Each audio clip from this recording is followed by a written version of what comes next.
Vamos a iniciar con la primera presentación. Le damos el micrófono, la pantalla, al doctor Guillermo Díaz Arellano para que nos presente su tema, Morada del Hombre. Adelante, Guillermo. Gracias, Sergio. Bueno, el tema que voy a presentar es la morada del hombre. Reflexiones en torno al texto de Bárbara Ward. Voy a presentarle, y solamente voy a hablar de lo que está en la presentación para no extenderme. Los asentamientos humanos sí han cambiado hasta ser irreconocibles, pero no la gente que los habita. Eso lo escribe Bárbara Ward en La morada del hombre. No le das un clic aquí.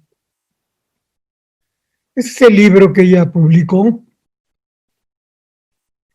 En 2026 se cumplirá medio siglo de la publicación del libro de Bárbara Ward titulado La morada del hombre.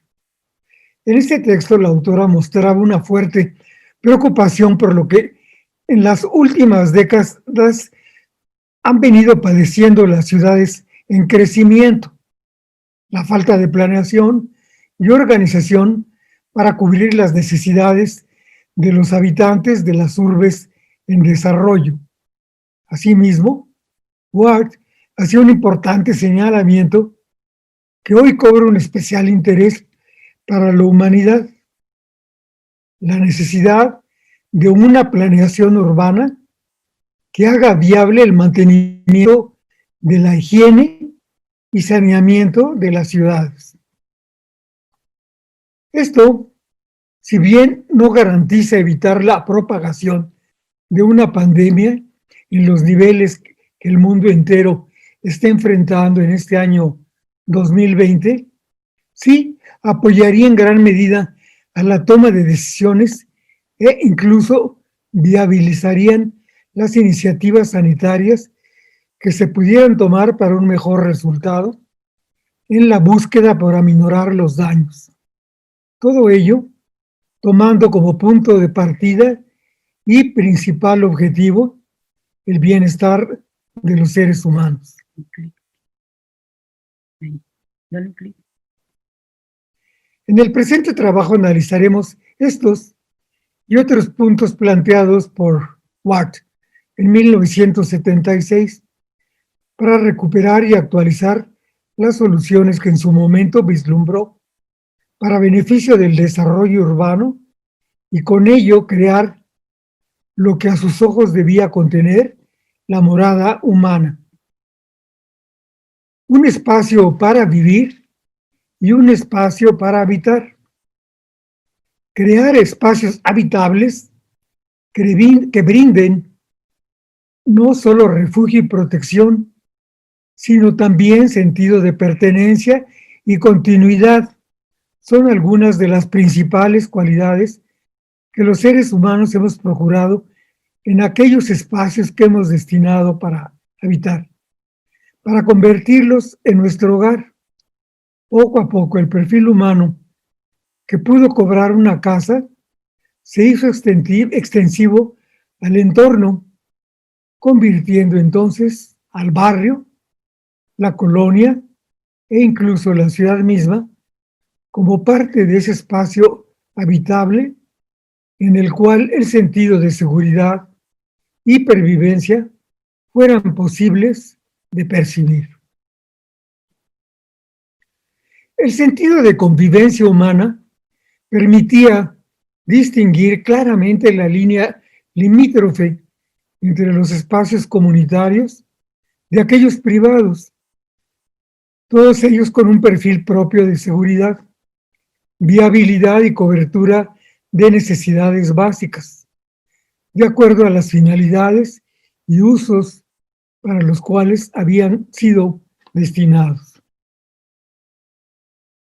Bárbara Ward, destacada economista y periodista, en los años 80 del siglo XX, destaca que este quiebre se fue haciendo cada vez más evidente a finales del siglo XIX y a lo largo de la primera mitad del siglo XX, principalmente con el surgimiento de las megaciudades y sus consiguientes impactos en la naturaleza, tanto humana como en los entornos afectados por los asentamientos humanos.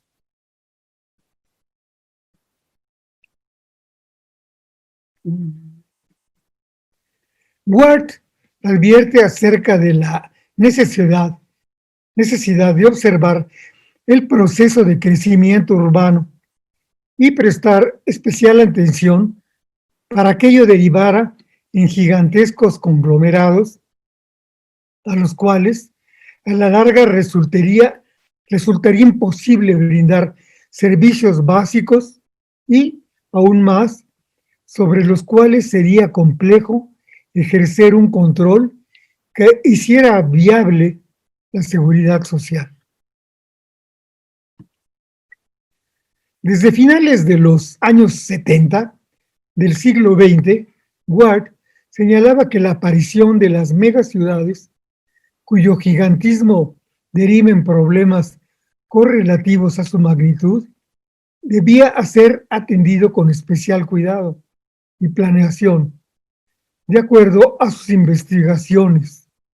Nunca antes en la historia de la humanidad habíamos tenido esto.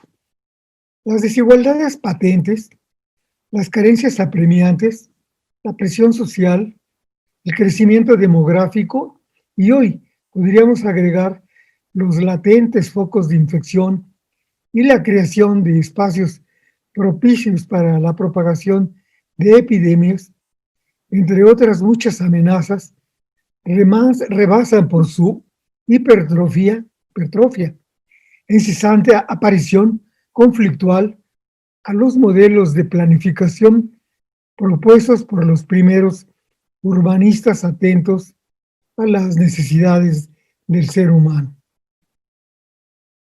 En ese sentido, Ward señala que no se trata de un mero asunto de planeación urbana, sino de una revisión completa y a fondo, incluso ético-filosófica, de los impuestos y las decisiones políticas, económicas y sociales que han fracasado en el intento de convertir las ciudades en lugares vivibles, en verdaderas moradas para los hombres, y no solo en sitios donde se sobrevive.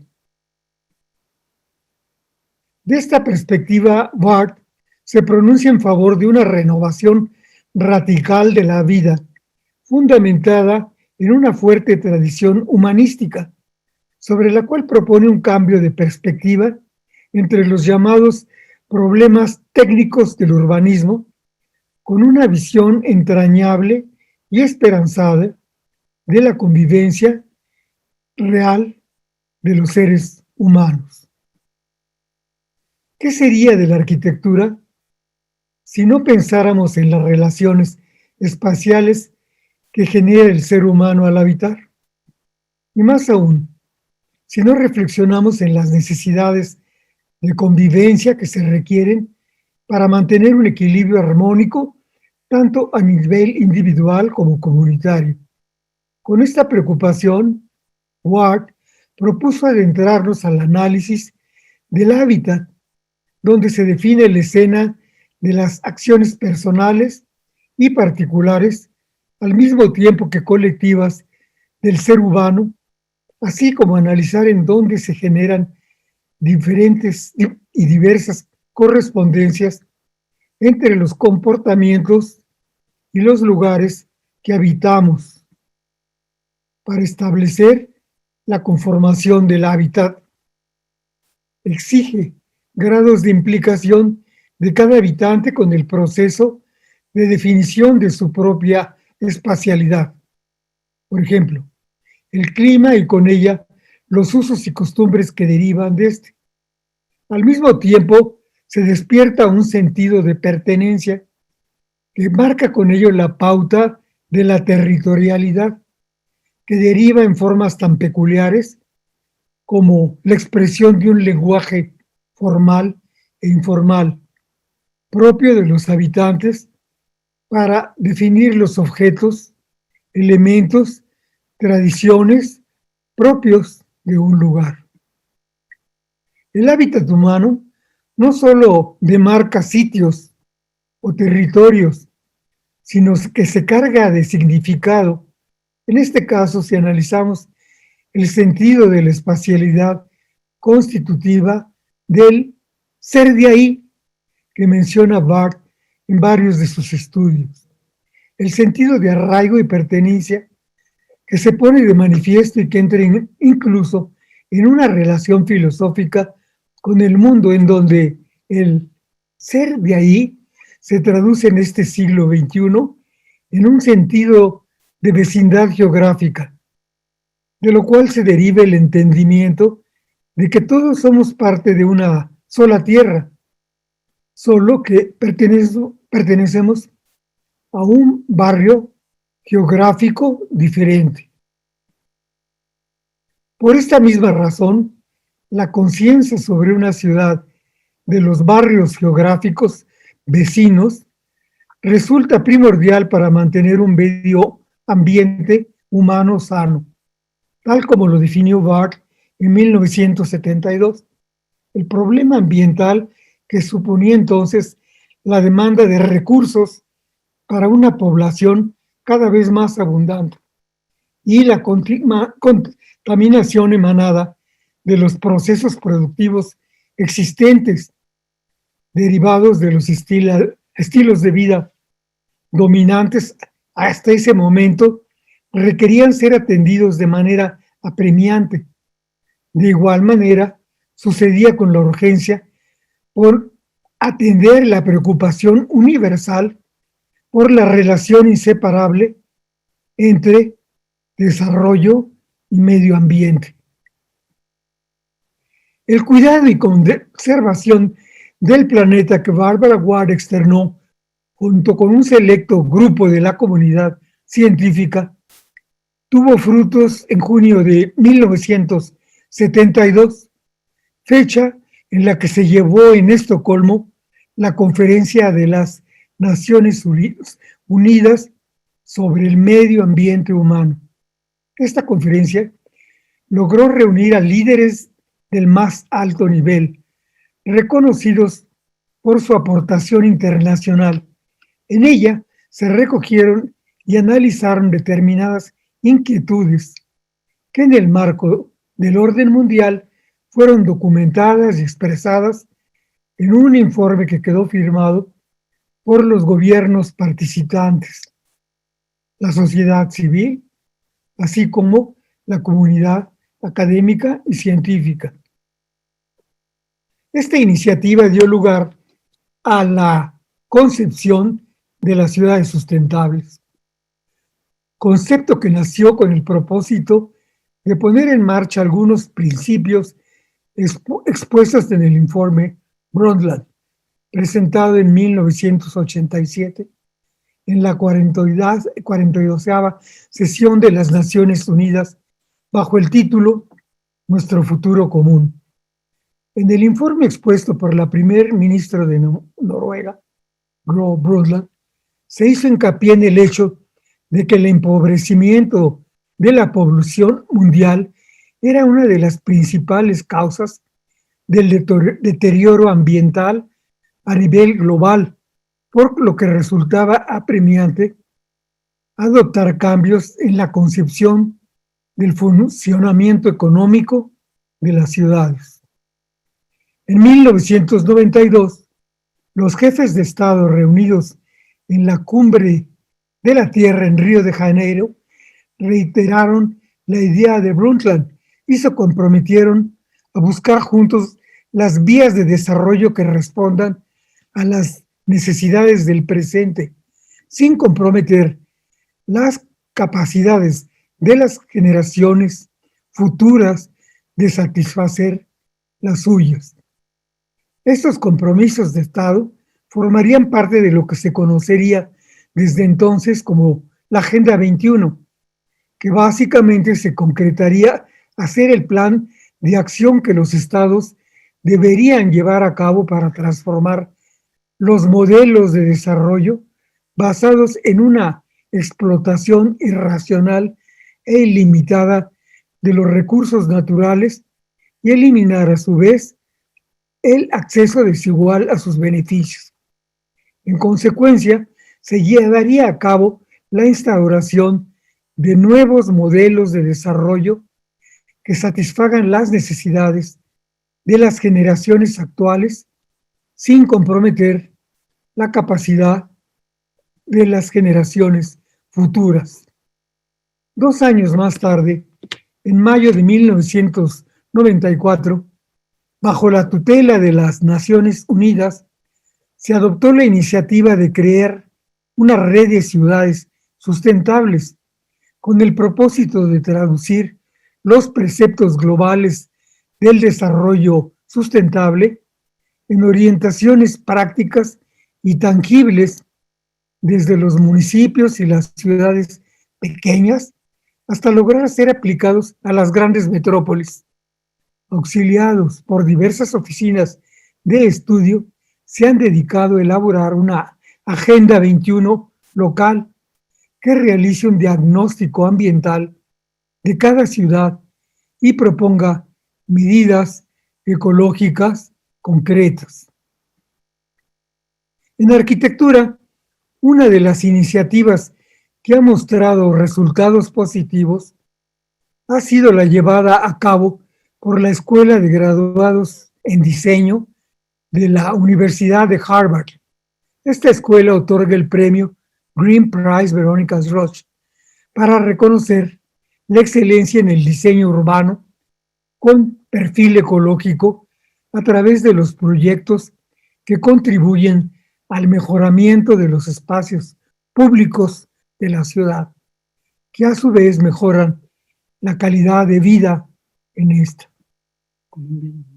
Otra iniciativa derivada de esta cumbre y que ha mostrado resultados positivos ha sido el galardón Lee Kuan Yew World City Prize, otorgado desde su creación por la ciudad-estado de Singapur, en reconocimiento a su aproximación integrada a la transformación de la ciudad. El premio lleva el nombre del primer ministro de Singapur, Lee Kuan Yew, quien impulsó la economía y desarrolló de su propia nación hasta convertirla en uno de los países más competitivos del mundo. El énfasis que su gobierno puso en el crecimiento de las ciudades dio origen a la concepción de un premio que motivara la aplicación de iniciativas similares en otras metrópolis en el mundo. Fue así que surgió la iniciativa de crear el Lee Kuan Yew Prize o Premio Mundial de las Ciudades, considerado así como el Premio Nobel de Urbanismo y Arquitectura, y se otorga con el fin de reconocer e impulsar la creación de comunidades urbanas, habitables y sostenibles en todo el mundo. La iniciativa de premiar las metrópolis sustentables por medio del galardón Lee Kuan Yew City Prize nació en Singapur, ciudad que hoy en día es considerada como modelo para el desarrollo de entidades, desarrollo o que se quiera perfilar o que requieran perfilarse hacia la sustentabilidad. Desde 1965, Singapur ha puesto en marcha un plan de crecimiento y desarrollo con el que ha logrado equilibrar el crecimiento de la industria junto con los ámbitos social y humano, manteniendo una relación amable con la naturaleza y el medio ambiente. Singapur es un caso particular al tratarse al mismo tiempo de una isla y una ciudad-estado. Si bien esto le ha permitido tener un manejo controlado de su desarrollo y una aplicación transparente de las leyes, es posible replicar sus modelos en ciudades de mediana y alta densidad. La clave está en el eje legal que respalde y soporte las iniciativas de transformación hacia la sustentabilidad. La escala puede realizarse y medirse ya sea por replicación a través de los municipios o por repetidos ejemplos de implementación a nivel nacional, sector por sector. En el caso de los municipios, se comienza por desarrollar prácticas cotidianas como el manejo del agua y los residuos. En el caso de Singapur y el pequeño tamaño de la isla, facilita la implementación a nivel nacional de los sistemas individuales. Sin embargo, esto mismo se puede traspolar al funcionamiento de un municipio. Barbara Ward, en los años 70 y 80 del siglo XX, ya había lanzado una advertencia y una invitación para contribuir con la continuidad del desarrollo de la humanidad. Estudiar las necesidades que demanda cada asentamiento humano supone analizar una serie de usos prácticos que son dados y determinados, incluso por el clima. Es indispensable generar los instrumentos de análisis que integren estructuras teóricas sobre las concepciones del habitar, para poder entender y representar y manifestar las numerosas exigencias de la naturaleza humana y para comprender la manera en cómo la casa se convierte en la espacialidad constitutiva de la morada humana, tal como lo advirtió en su momento Barbara Ward. Pues estos son los comentarios finales. Muchas gracias. Sergio. Muy bien, Guillermo. Interesante la invitación que nos haces a reflexionar sobre ciertos fundamentos, ¿verdad?, que a veces se nos olvidan para nuestro trabajo como especialistas de la ciudad, planificadores, diseñadores urbanos, en esta referencia que nos haces a Barbara Ward, en el sentido de volver a los principios de la ciudad a la escala del hombre, a la ciudad humana. Creo que eso vale mucho la pena revisarlo, y más en el contexto en el que estamos viviendo actualmente. Y por otra parte, bueno, estos ejemplos que nos mostrabas de buenas prácticas, de proyectos urbanos o iniciativas urbanas que van en el sentido de la búsqueda de la sustentabilidad, ¿no? Es una búsqueda constante, y que, bueno, que en algunos casos han tenido resultados notables que han sido reconocidos mundialmente. Creo que entre los fundamentos y las prácticas que son significativas, tendríamos que revisar pues muchas de las situaciones y políticas públicas, decisiones que se toman a veces sin mucha reflexión en nuestras ciudades. Muy bien, Guillermo, muy interesante. Entonces continuaremos al rato comentando más sobre tu presentación.